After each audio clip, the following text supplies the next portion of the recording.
Good afternoon. In compliance with Chapter 551 of the Open Meetings Act of the Texas Government Code, I call to order a voting meeting of the Public Facility Corporation Board of Directors of the Austin Independent School District for Tuesday, October 7th, 2025 at 5:34 p.m. A quorum of the board is physically present at the AISD Central Office to conduct this meeting. This meeting is being broadcast on cable channel 22 from Spectrum, through Spectrum, Astound Broadband, and on channel 99 through A&T Uverse. Closed captioning in English is available on these platforms for individuals who are deaf or hard of hearing. Thank you for joining us. We will move to the approval of the agenda. Secretary Boswell, do you have a motion to approve the agenda? So moved. Secretary Boswell, thank you so much. Is there a second?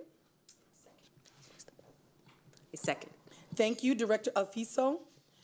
Having a motion by Secretary Boswell and a second by Director Alfiso to approve the agenda. All those in favor, please raise your right hand. Excellent, thank you. The motion passes unanimously with a vote of 4 in favor by all those on the dais. At our last, before we begin, let me just say welcome. And then we'll keep moving. I would like to welcome the expansion of our board. We have Director Alfiso and Director Tovar. Thank you so much for being willing to sacrifice your time to come and support Austin ISD's PFC and the work that we hope to do for our community. Thank you so much. At our last PFC meeting, we voted to appoint 2 individuals to serve on the AISD Public Facility Corporation Board of Directors. And I have now introduced them, so welcome. Number 2, we will now move on to the action item on the agenda. Secretary Boswell, do we have a motion to approve agenda item 2.1? Yes, I move to approve item 2.1, May 22nd, 2025, Public Facility Corporation regular voting meeting minutes. Is there a second?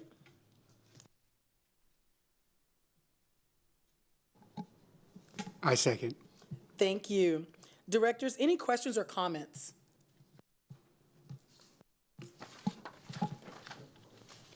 None.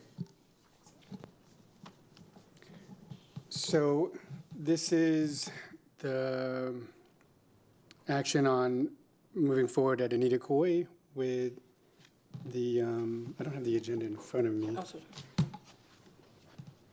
Here, we're voting on the minutes. With the minutes, okay, just want to make sure. Yeah. All right, no discussion. Okay, perfect. Having a motion by Secretary Boswell and a second by Director Tovar to approve item 2.1, May 22nd, 2025, Public Facility Corporation regular voting meeting minutes. All those in favor, please raise your right hand. Okay. The motion passes with 4 in favor. Secretary Boswell, do we have a motion to approve agenda item 2.2? Yes, I move to approve item 2.2, August 21st, 2025, Public Facility Corporation regular voting meeting minutes. Is there a second? Second. Excellent, thank you. Having a motion by Secretary Boswell and a second by Director Alfiso to approve item 2.2, August 21st, 2025, Public Facility Corporation regular voting meeting minutes. All those in favor, please raise your right hand. The motion passes with 4 in favor. Before we move on to the final action item on the agenda, we have Summer Greathouse, our PFC legal counsel, joining us today to provide a brief introduction for our new members. And after that, I'd like to invite Nick Walsh from the NRP group to give a presentation on the phases of the repurposing of the Anita Coy facility. Mrs. Greathouse.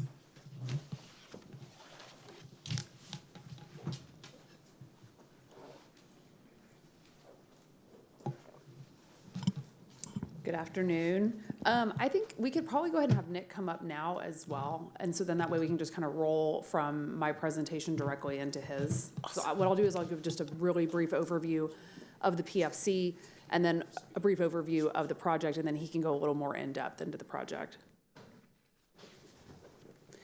Okay, so just want to give for our new board members just a very brief overview. I think in the future, we would love to do a workshop to talk through, some of the tools that are available to you in the PFC. But for right now, just a very brief overview of the Public Facility Corporation. So it is a nonprofit corporation that was created on behalf of the independent school district to act on behalf of the independent school district for the purposes of financing and constructing and developing public facilities. And one public facility type that the PFC can engage in is the development of multifamily residential housing. And that's what we're here today to talk about with the Anita Coy project. I think something that it's important to think about is that this is a separate legal entity. This is not the school district. This is a separate entity. So there is, in terms of liabilities, they are separated. In terms of action, right? That's why we have a separate board here, and you guys are here to help with taking those actions. Additionally, when the PFC enters into public-private partnerships with developers that are private entities, we always ask that the developers procure insurance on behalf of the Public Facility Corporation and that they indemnify the Public Facility Corporation for any losses or liabilities that can happen in connection with these public-private partnerships. There's a lot of different types of deals that public facility corporations can do, one of which is what's called either workforce housing or mixed income development. That's what we're here today talking about. The only subsidy for these types of projects is a property tax exemption. It doesn't receive any other subsidies from the state or from the federal government. And so I think that's something important also to think about here today with this particular project. And with that, if there are any other questions kind of generally about the Public Facility Corporation, I'll kind of jump into the Anita Coy project just to give an overview and remind the board of the terms that we have negotiated and the public benefits that we have been able to get the developer to agree to. If there's any just general questions about public facility corporations, we'll get really into the weeds the next time around. I didn't want to make there be too much this time, but if you have any general questions, I'm happy to answer. Okay, perfect. Okay, so we'll move on to talking about Anita Coy. So this project obviously has been around for a while, and I'll let Nick kind of go through the history of it, but just for you guys to have, especially for the purpose of the new board members, the economic returns to the Public Facility Corporation are as follows: a $250,000 closing fee, and this is we're just talking about the east phase. There's an east phase and a west phase. So $250,000 closing fee, 10% of the sales tax savings. The Public Facility Corporation will be acting as a general contractor so that the project can benefit from a sales tax exemption. So you guys will receive 10% of that savings as a payment. An annual payment of $25,000 per year, plus 15% of the property taxes that would have been paid on the project if it was not tax exempt. Additionally, upon any refinancing, 15% of the net proceeds of that refinancing, and on any sale, 1% of the gross sales price. So each time the project is sold, you guys will receive that fee. Some other things that we were able to get negotiated, there's land that's been reserved for an alternative learning center. So the school district will have still some school district activities within this site. There is a right of first offer in favor of the Public Facility Corporation. So if the project is going to be sold, the Public Facility Corporation has the opportunity to purchase the project back. It will be for a fair market value, so it's going to be a lot of money probably, and you would be foregoing any of your fees, right, if that was to happen. Other items that were negotiated is, a parking garage and increased density for this site. There's a nonprofit space that I believe is planned to be occupied by Todos Juntos, and that will be the PFC will have the opportunity to have say-so into who goes into that space, even if Todos Juntos was to leave. So that's a great community benefit there in having that space that the developer is building for you all. The developer also is going to comply with your minority and women business enterprises policy. So that's 20% of all of the subcontractors in this project are going to be minority and women businesses. There's going to be a public park with some green space that'll be managed and maintained by the developer. There's tree preservation on the property. There are maintenance obligations that will be enforceable by the Public Facility Corporation. So each 7-year interval, the developer will have to do a maintenance, a physical needs assessment, and then update with any maintenance that needs to be done as a result of that. And that will allow the property to be a well-maintained project, so we don't have an issue of it, becoming run down or having issues with, safety or, health issues. There's also an ability for you all to remove the property management company if they're not doing a good job, and that's outlined in all of our documents.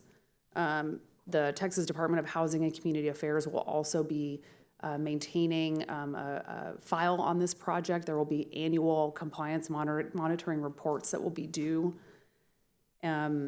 Another item that I think was really important to the board when we started talking about this was the advanced marketing to teachers, and there will be a list that is maintained by the school district that the developer will use in terms of targeting potential new tenants, and so that will help with the providing housing for teachers and other folks who work for the school district.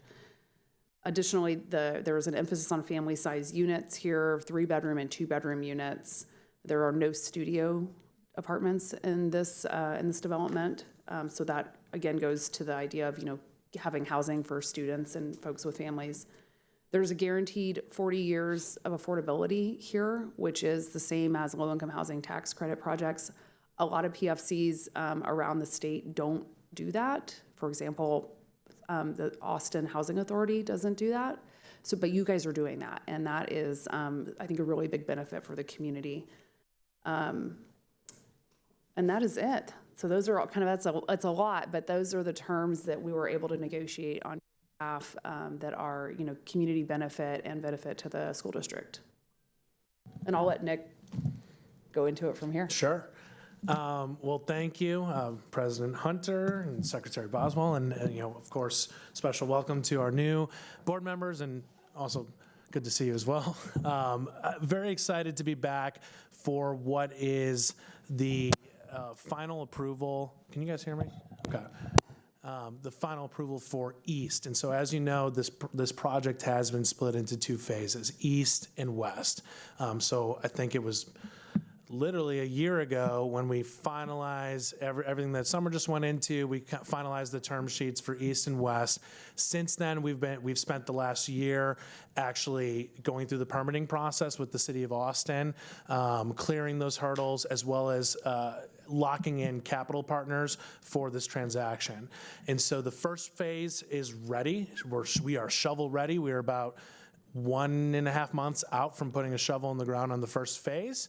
And then we'll come back in probably 4 to 6 months for West, and it will be a phased development. They'll move right from the one into the other. But I'm going to briefly go through just the presentation, which should be on your screen, and then we can get into questions.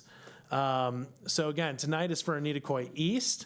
As a reminder, the development team is, myself, Nick Walsh from the NRP group, but then we also have, of course, our architect firm, which is Hatch, Oland Owen, our Muscultura with Public Art and Placekeeping, Saldana Public Relations, as well as our co-developer of structure development. So that is the team on the developer side, and then your team on the PFC side, you're being represented by Bracewell as your PFC counsel, as well as the team from Cushman and Wakefield on the real estate side, who's also in the room here tonight, and Jeremy from the public.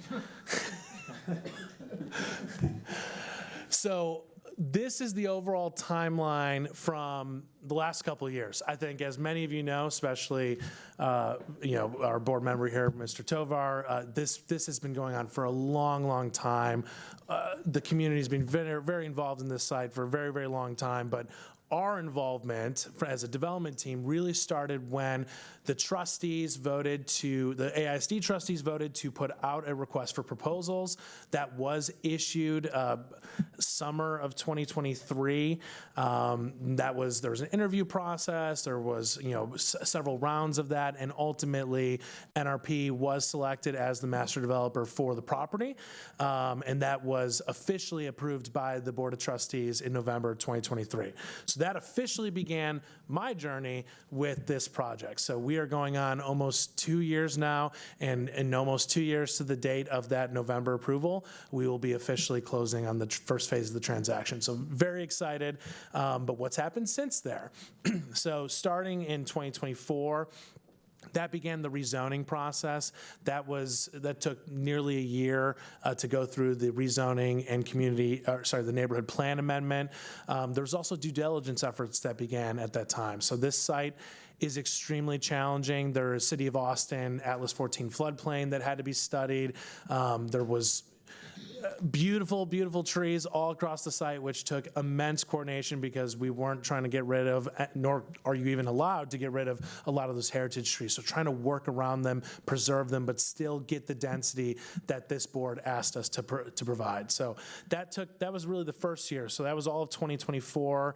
And then we came back again in fall of 2024, and that is when this board, the PFC board, did go ahead and finalize and lock in the term sheets for both phases, which then allowed us to go and actually design it. So that began the process of formal, construction plans, working with our architects and our engineers, working with the City of Austin. It's a very challenging site. It's a very urban, dense site. Again, a lot of trees, a lot of things to work around. I'm not going to lie, it's been probably the most challenging site I've ever had in terms of working with the City of Austin, working with development services to come to the final plans and to negotiate everything that needed to take place. But we will be permit ready here, and our site development plan will be complete within the next handful of weeks. So we are super excited, and that's what I've spent this year working on, leading up until tonight. At the same time, we also have gone out and procured our capital partners, which I'll get into in a moment. And so following tonight, we will close, hopefully, before Thanksgiving. We are set for November 20th, and within a handful of weeks, the construction team will mobilize to the property and actually begin new construction.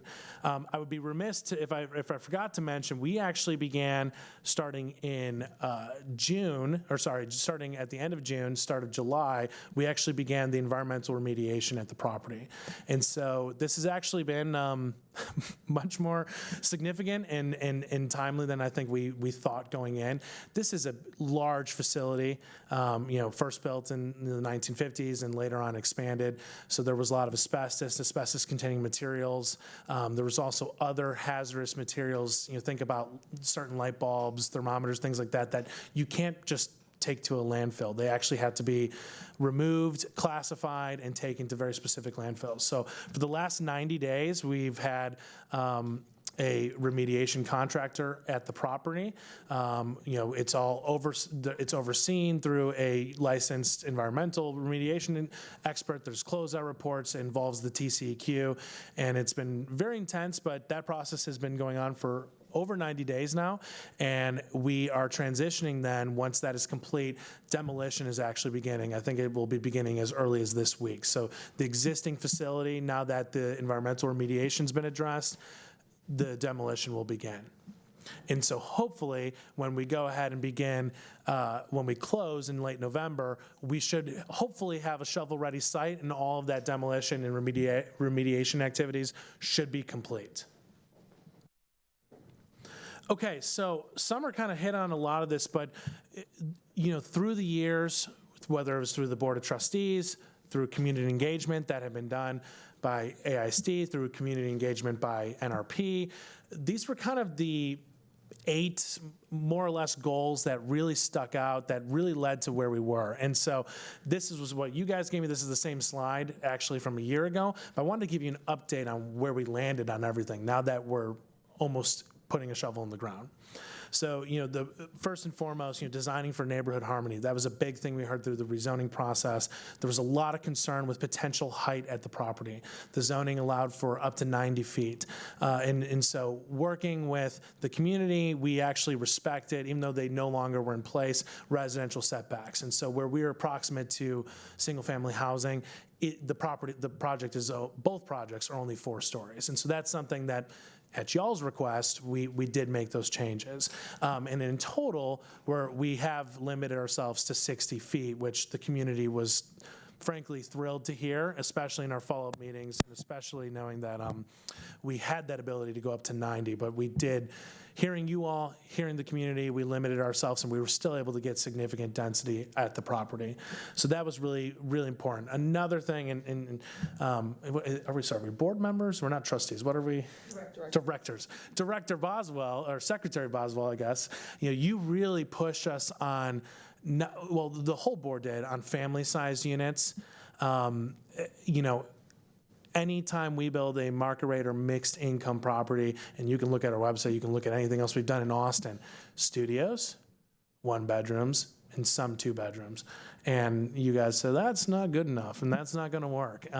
And so where we ended up, of course, Summer mentioned, no studios and multi-unit floor plan types, 2 and 3 bedrooms, approximately 45% of units. So typically that would be less than 20%. And so we have more than double here. And 3 bedrooms. You guys were like, give me more 3 bedrooms. I think that was you, President Hunter, who said, why can't we have more? And I said, we'll go find more corners, and we'll go create more corners in the building so that we can fit those bedrooms into those units. And so within a quarter mile of this property, there are something like 10,000 multifamily units, and I think there's all of 6 to 10 3-bedroom units. This property, the east alone has, I think, 22. West also has similar. So we're going to have close to 50 3-bedroom homes, right? Units. These are homes for families that will be in this property. But it was you, Secretary Boswell, who said it's not just the units, it's what about amenities? What about services for families? And so that was one of the things we went back to after the meeting last year. This east phase will have a playground for children. There's also within the gym, the fitness center, there's going to be a children's playroom, so that with a window, so you can have a parent running on the treadmill and looking in the mirror and seeing their child within the playroom. So there was things like that. We went back to the drawing board. These are not things we do at our market rate or mixed income properties. So we had to really kind of figure out how to make it work and push the design team, but it did get incorporated. So thank you for that feedback. But these other things, ensuring financial, viability, maximizing kind of the number of units, in total between the 2 phases. Now the final official number is 675 units will be delivered between the 2 phases. A lot more dense than probably what we would have liked to have done, frankly. This is expensive 4 and 5 story structured parking, wrapped style development. And it was very, it's very expensive. It's very challenging to build. But we got more units, and we're going to be delivering more units to the housing stock, and I think ultimately it's going to be better for the community. Retaining land for future AISD use, so we do have that retained parcel that AISD will be able to use for whatever future use they may deem necessary. And so the trustees at some point, y'all will be able to look at that. That's something that you get to keep, another arrow in your quiver. Community amenities, of course, there's the green space that is going to be preserved as part of this, that will be open to the public. And in addition to the green space that we knew, we also incorporated a pocket park at the southeast corner of the site. So that's at the corner of Shady and Gonzalez. Beautiful pecan grove that currently exists there. If you're ever in the neighborhood, people will walk their dogs in that area. It's already kind of being used in that sense. But instead of fencing it off as a private amenity for the residents, we're building paths through the pecan grove. We also want to incorporate some sort of sculptural art, things like that. So that will be a public park that is locked in as part of this in perpetuity. So in addition to the green space on the other side of the site, pocket park at the corner, and it's really going to be the front entrance to the project. The nonprofit space, as Summer already mentioned, we have been working with Todos Juntos. Of course, there's no lease sign. They are the intended user. They helped us to design the space, so it is designed with classrooms, office space, a lobby, a computer lab, restroom facilities, a break room, things like that. So that space, it's about 5,000 square feet, is being built out at no expense to the end user and will be rented out at $0 in rent. They will any sort of common charges, their utilities, things like that, they would be responsible for. So that is our intended user, and I hope that does work out. Of course, the space won't be built for another 2 years, so anything could happen in that time. But as part of our lease agreement, that's going to be locked in. That will remain as a community-driven, community-facing public space, nonprofit use, no rent charge, whatever. So that is the intention for that space. And then public art and placekeeping. So really working with Muscultura, we're gonna, there's things within the clubhouse and within the amenity spaces that are really drawing inspiration from the existing facility in the community. But there's also gonna be things like murals and hopefully sculptures in that park and things like that that we're gonna continue to incorporate. So really excited about all these goals. We really did our best to listen, go back to the drawing board where you asked me to, and incorporate all of those items. So this isn't a pretty site plan by any means. It's black and white, but this is, again, where it ended up. So we tonight are just talking about East, which is on the right side of the screen. That is the first phase. That pocket park I was talking about is in that southeast corner. The green space, this northeast corner is that retained land by the district for potential future use. And in a couple months, we'll come back to talk about West, which is going to be over here on the left side of the screen. Just briefly, I think you guys know this, but it's nearly a $100 million private investment of capital for this first phase. So we were able to go out, your real estate advisors could tell you, how challenging of a market this is right now. Being able to, in fact, the numbers of construction starts within the Austin area. I will tell you from NRP alone, we have other proposed projects, both market rate, affordable, and public-private partnerships in other areas of the city that we have not been able to capitalize at all, and that are ready to go. It's been very challenging due to the supply situation.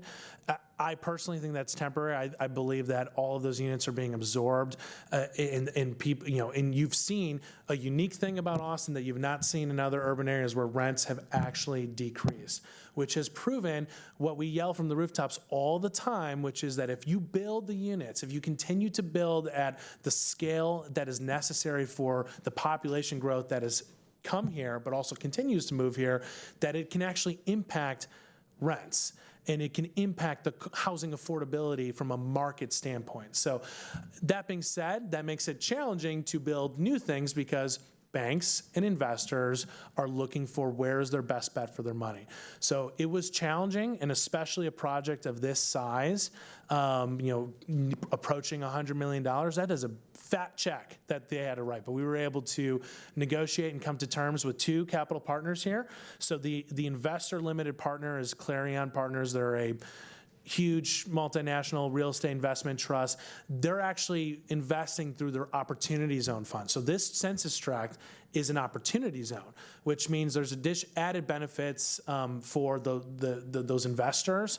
And so they were really interested and willing to participate because of that added benefit. That was enough to get them over the hump. So they intend to be at long-term owner, investor in this property. They have no intent of getting their money out because the benefit to them is through that long-term ownership. And they've pushed us to ensure, because, and we have the same mentality, but they've pushed us to ensure, since they're longtime owners, they want to make sure that we are only, speccing the best construction, the best materials, things that are going to hold up. And they were also very happy to learn of the terms that you all negotiated, which include that every 7 years, that report is getting produced and being enacted to ensure that the property is being upkept. And then Goldman Sachs is going to be the construction lender, so they'll be providing the construction loan, and that is actually through their urban investment group, where because of the affordable, having half the units rent and income restricted, they have a fund that is actually dedicated to those types of projects where there's more than just the real estate, there's actually that added benefit as well. So they were very happy to come on board and partake in this project as well. So those are our financial partners. And then ultimately, since where we were last October, we actually squeezed out 2 additional units. So surprise, you're welcome, I don't know. So we went from 339 to 341 in the final design. Again, that mix between 1, 2, and 3 bedroom types, highly unusual, no studios, the mix at 60 and 80%. Half the units are rent and income restricted, half our market rate. Again, that's subsidized, the market rate units subsidize the rent and income restricted units at the property.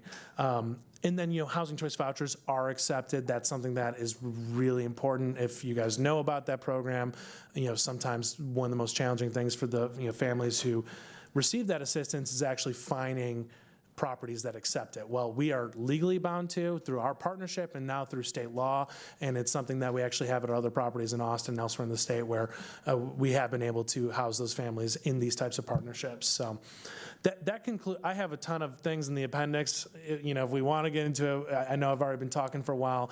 I'm happy to jump into any questions. Summer. I just have one thing to add that Nick's slide with respect to the housing choice vouchers prompted me, and I know the existing board members, we've had these conversations, but for the benefit of the new board members. So Nick mentioned that state law now requires housing choice vouchers to be accepted at these types of projects where a public facility corporation is involved. Additionally, there are tenant protections that are required by law. And so, for example, there's only certain instances where tenants can be evicted or their leases can be non-renewed. And so there is a lot of built-in protection here via the statute that I didn't really go over here, but I think that is something that, is really important and that is only possible through your participation in this project. Thank you so much. So good. I loved it all. Thank you. It was a good update for us. Directors, are there any questions or comments? Yeah, thank you. It's really great to be here. I mean, these conversations started in 2013, and yeah, that was a while ago. That was about 2 or 3 hairlines ago. It was more, maybe. So I do want to applaud Superintendent Segura for your support in making this happen. Public attendee Jeremy, I don't want to say your last name wrong, but you've been awesome over the years. And Nick, you've been available by cell phone, whenever I've needed to talk, and check in. So I really appreciate all of your support, and to the trustees who helped make this happen as well, and for the trustees who have been on the board of directors for a while here, already getting this going. So thank you. I do think that I can hear people talking to me right now, from the community saying, well, I guess we'll get into it later when we talk about MFI. We're going to talk about that later, the percentages, or should I bring that up now? Please, go ahead. Okay. And I checked in with trustees and, Summer, earlier. I'm new to y'all. I just met you somewhere. I'm sorry, I don't even know your last name. But thank you. And I think it would be good to explain to the community about how we're a little bit locked in, or we are pretty much locked in to the percentages around MFI for the different units. Maybe even a quick explanation of what MFI is. I'm just thinking of people, I want Absolutely. to be transparent as possible. What the current MFI is, we all know that changes, but even just what that would look like currently. And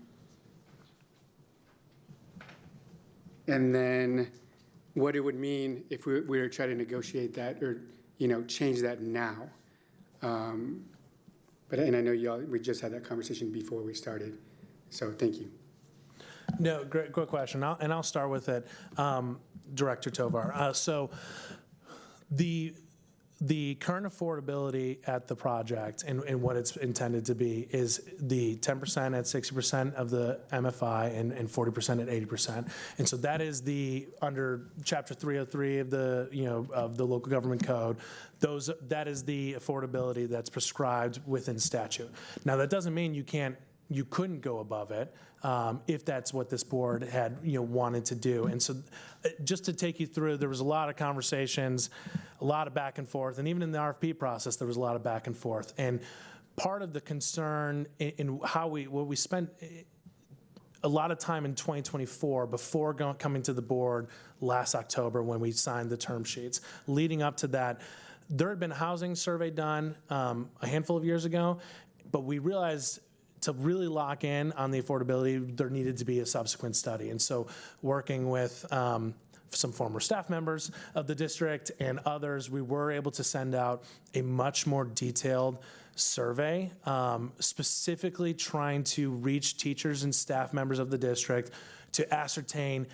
We know what their salary is. I mean, the salary is published. I mean, anyone can pull up the salary for a starting teacher and so on and so forth.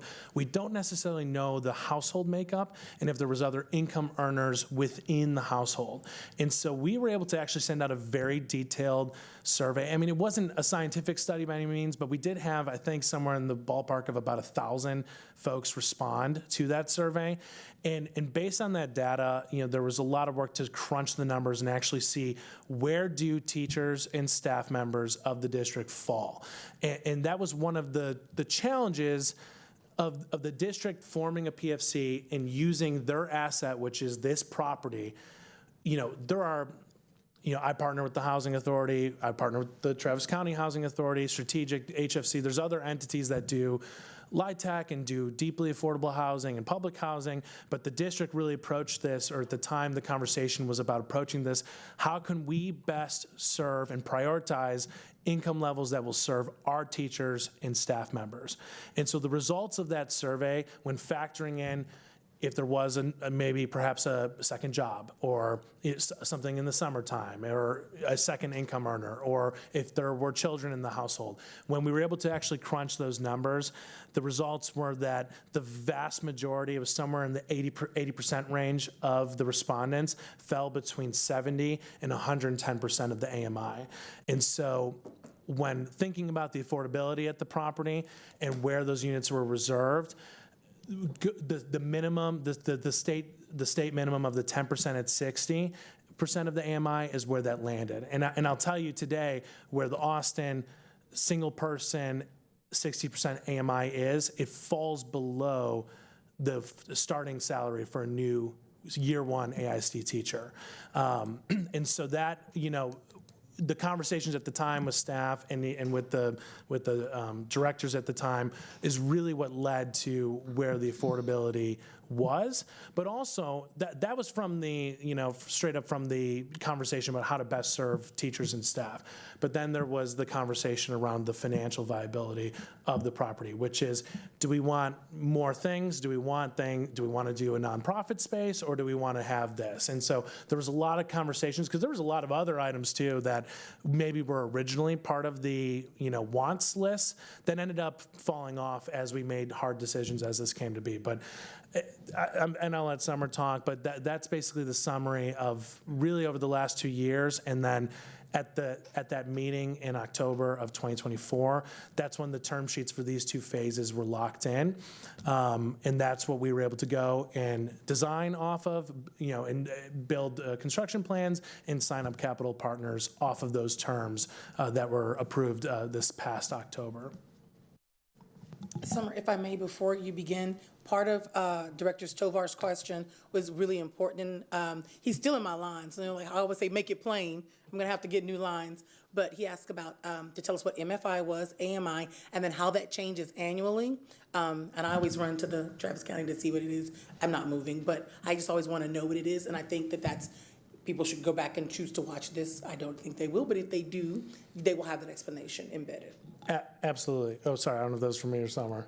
Well, I don't think it matters. Either one of us could probably We take could probably it. say it. What does it stand for? So AMI is area median income. Also AMFI area median family income, right? And so what that is, it's published by HUD annually, typically in April.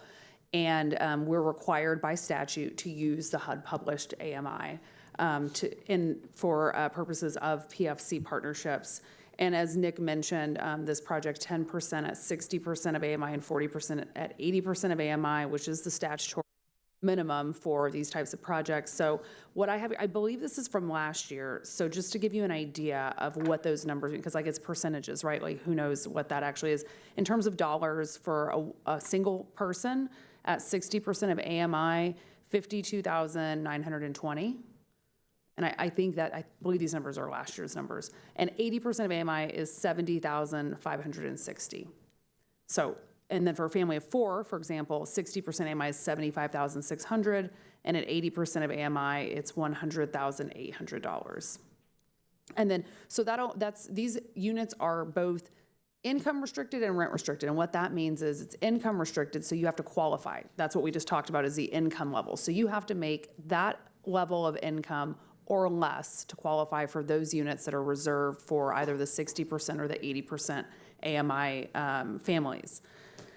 But additionally, and this is something that PFCs were criticized for back in the day before the law changed in 2023, was that there was no requirement for rent restriction under the law. So you could be an 80% AMI person living in a unit but paying market rent. And so you weren't really realizing a benefit. Not all PFCs were doing that. Many of them were already rent restricting. So the rents are capped.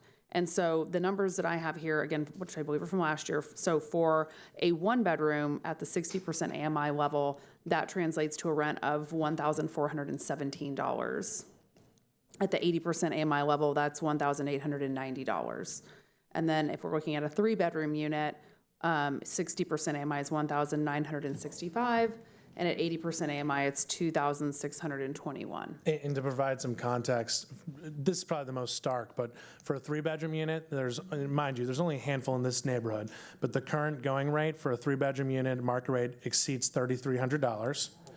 And the 60% unit, three-bedroom units of this property will rent for under $2,000.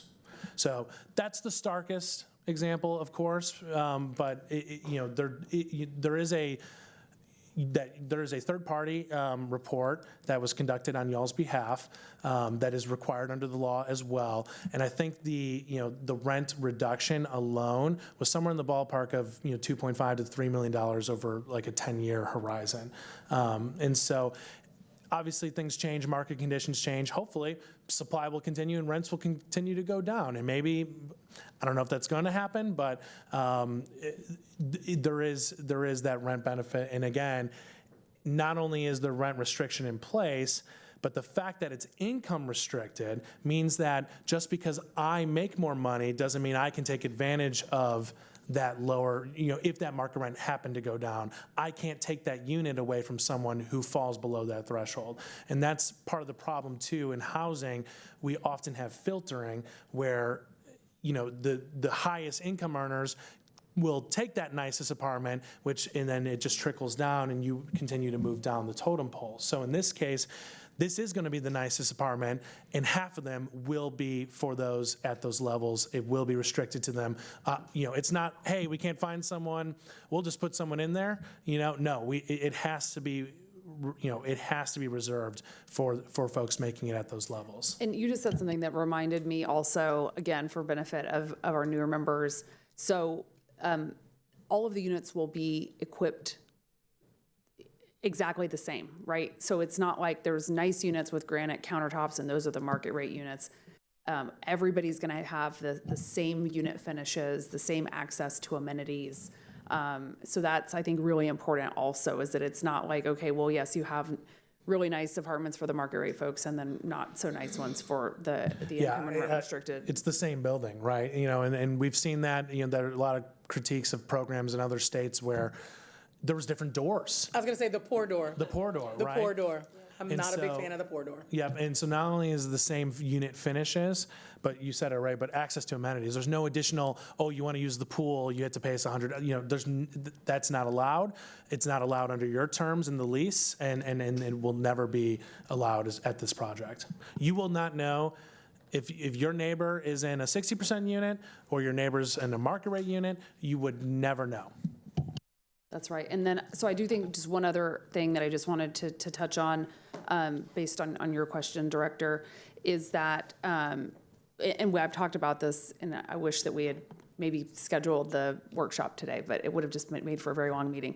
But I think with these projects, you have to think about it in terms of, like, there's these different levers, right, that you can pull. And when you pull one lever, you're gonna push another lever in the opposite direction. And so that's what some of the things that Nick was talking about with respect to keeping the project financially viable. If we're gonna ask for deeper affordability, then we have to give on something else, right? Which might be the fact that it can't have structured parking, it's gonna be surface parked. Or the fact that, you know, we can't have as much green space, right? So those were things that we talked about, you know, at length in our previous meetings was, okay, what are your priorities? And you can take project by project and say, okay, we really want to focus on super deep affordability on this piece of land that we have or that we have access to. And so let's look at the best, not only structure in terms of the physical structure of the project, but also the financial structure. And as I mentioned at the beginning, the only subsidy that this project receives is a property tax exemption. If we're looking to do that really deep affordability, the best program for that is the low-income housing tax credit program. That has a lot of subsidies that come into it from the federal level and the state level. So that's a way for you to engage in or to I think the right word is to incentivize that type of development would be through that program, because you're going to be able to keep as many amenities and as many levers pulled towards your direction because you have that additional subsidy in there. But if we were to ask for 30% AMI units or 50% AMI units on this project, number one, I'm not even sure that it would have been possible given the challenging capital markets right now. And when Nick said deals aren't closing, deals are not closing. Right? Like, it is a very challenging time right now, not only in Austin, but across the state.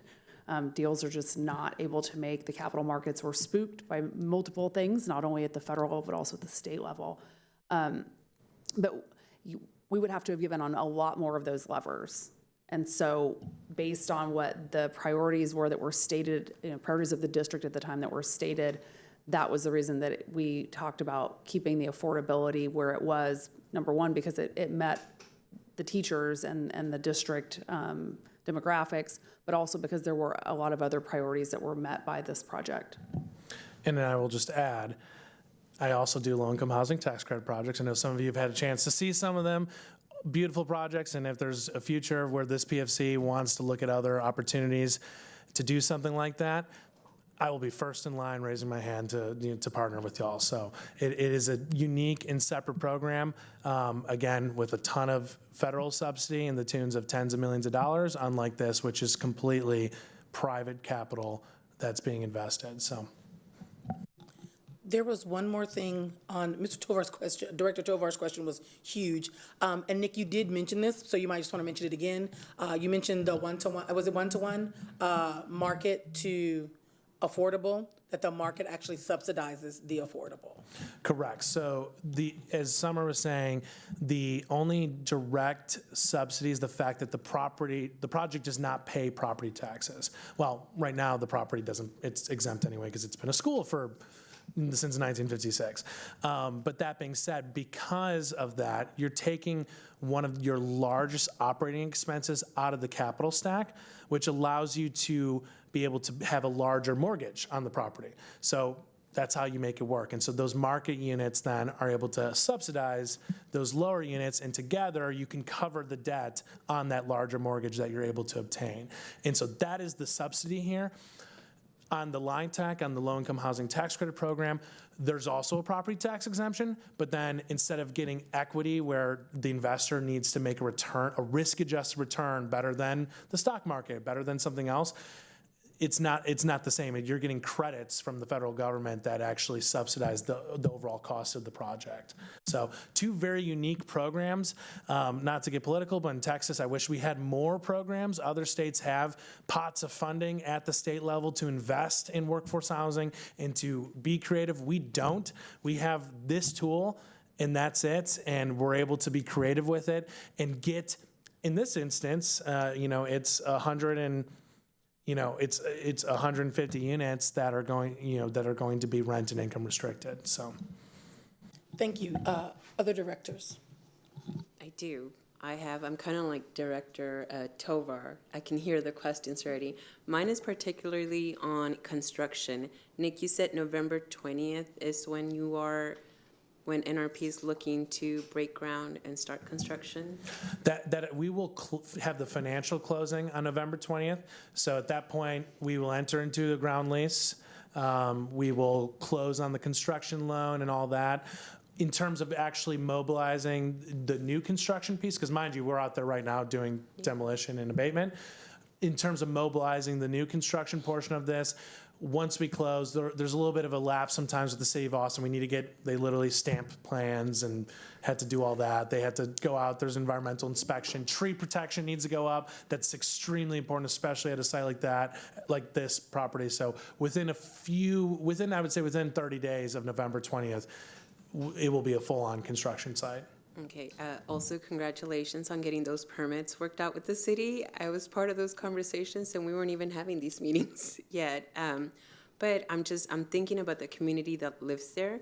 Are we being intentional with letting them know when construction is happening? I've been to the community meetings, not all of them, but I see residents attending these meetings. I have not seen the local business owners that I know personally in that area attend these meetings. I just think, we need to really make the community aware, hey, this is starting. It's a domino effect, right? It doesn't just impact the people living there, but the people getting to work in the businesses in that area.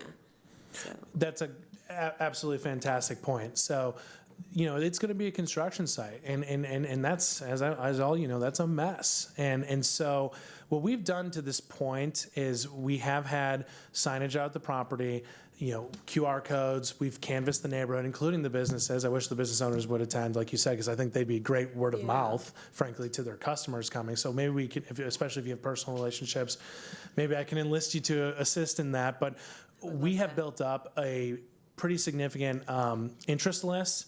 And I would say it's probably half neighborhood residents, half people, teachers, staff, folks that have heard about this and been interested. We did, for example, before we started the environmental remediation and demolition, we held a webinar exclusive to that, where really a lot of residents showed up because wanted to let them know, hey, you're going to start seeing activity at the site. A lot of them had questions. At this point in time, a lot of people have my cell phone number. We do have my personal cell phone number. We also have a dedicated project phone line for this that's also posted at the site. When more fencing things goes up, we'll do more banners about that. But the idea is, when we get into the thick of construction, if there's going to be a road closure, if there's going to be things like that that are going to impact nearby residents, we want to make sure people know ahead of time so that they can plan accordingly. Are we going to be able to avoid that altogether? Never. But can we at least try to be proactive? Absolutely. So we will continue to use that existing listserv. We'll continue to use the website, but we'll probably start to, we'll probably canvass the neighborhood again, like, hey, sign up here to know about road closures. And that's what we did, is we went door to door for those homes and businesses that are directly in that walking distance of the site. But that is a great point, and I want to make sure we try to mitigate those concerns as much as possible, because there will be pouring foundations. In Texas, where it's really, really hot, you have to pour those foundations in the middle of the night, and that's all you can do, and that's how construction works. And that will take place for a good handful of days. But if we can warn folks ahead of time to expect that, maybe it can help ease those concerns. yeah, there are some businesses in East Austin that have employees showing up at 3 or 4 a.m. too. So it's it's going to be around the same time. I think it's important, and I do think just being proactive about it too is important too. It is again a domino effect, right? It's people coming into work at these established locations. So Nick, we are going to do a foot on the ground work. Absolutely. We're going to go have all the coffee dates there. So I do want us to be mindful of that. Yeah. Thank you. Very good point. You answered my question about the parity of all, that the units are indistinguishable depending on their affordability. So that was, something we really appreciated and valued, especially, I'll let the other directors know, we had the chance to tour a property that was built by the same developer, and it was really helpful to see a real building and how that worked. So that was very nice. You'll see a real building in about 2 years. Yeah, but it was helpful to see a real building you had already made. A new real building, Yes, yeah. our real building, yeah, with you. So, and I also just wanted to share appreciation for Director Tovar having this vision a very long time ago and not giving up on the district while we caught up. Took a long time, but I think you were the spark. You and a lot of people in the neighborhood did a lot of work to spark this, and really excited about all that's ahead of us. So thank you. Thank you, Director Boswell. It means a lot to me, and coming from you, who's championed so much for the district and these kids and the families. Thank you, and staff, and Trustee Hunter. Director Hunter. Still learning the words. Director Gonzalez. We are too. Yeah. Not only on the board, but also in classrooms. And thank you, Mr. Walsh and Summer, for your thorough explanations and all of your thorough work in thinking about all the different aspects, and trying to be as gentle as possible in your approach. And I also would just think, too, this thought from 2013 came more to target families, to support families staying, our historic families at Go Valley, East Side, which was at the Johnston campus at that time. And supporting them, I know it can be really tough now that you're talking about, all of the market information that you've, explained so great. I also want to think about how, when we talk about staff and teachers, their families and their kids, and them being able and feeling like we're thinking about their kids going to Go Valley across, a couple blocks away. So something to think about too. I thank you, everyone, for your comments. I do have one question that I think might be appropriate for a brief executive session, if that's okay. Yeah? Okay.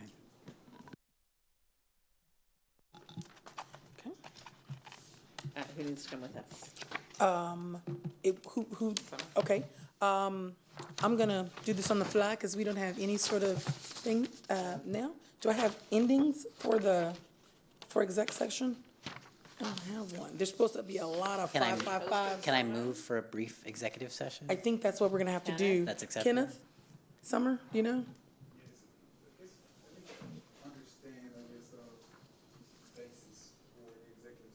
To get clarification on what we're about to approve. I think it's fine. Okay. We need to articulate, I think it's in the agenda, we need to articulate for the public, just the sections of the statute. Yeah, that's what I'm looking for, the 555s. That's what I'm looking for.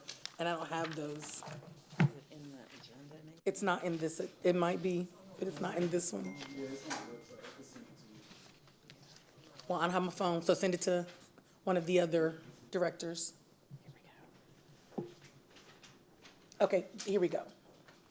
Oh, thank you. Thank you. Excellent. Awesome, excellent.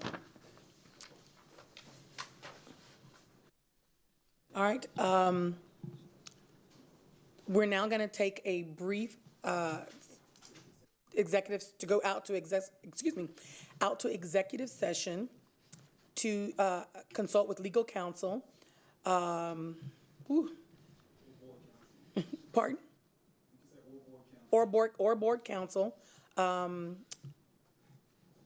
accordance with Chapter 551 of the Texas Government Code, Section 551.071, 551.072, 551.073, 551.087, 551.076, 551.129, and 551.071. Thank you. We will return and then adjourn.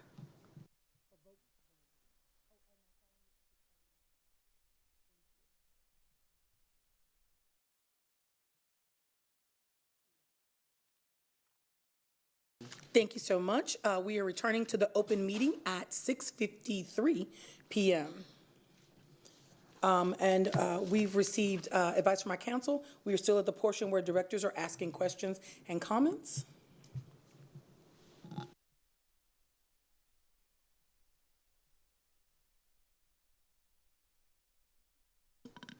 Hi, thank you.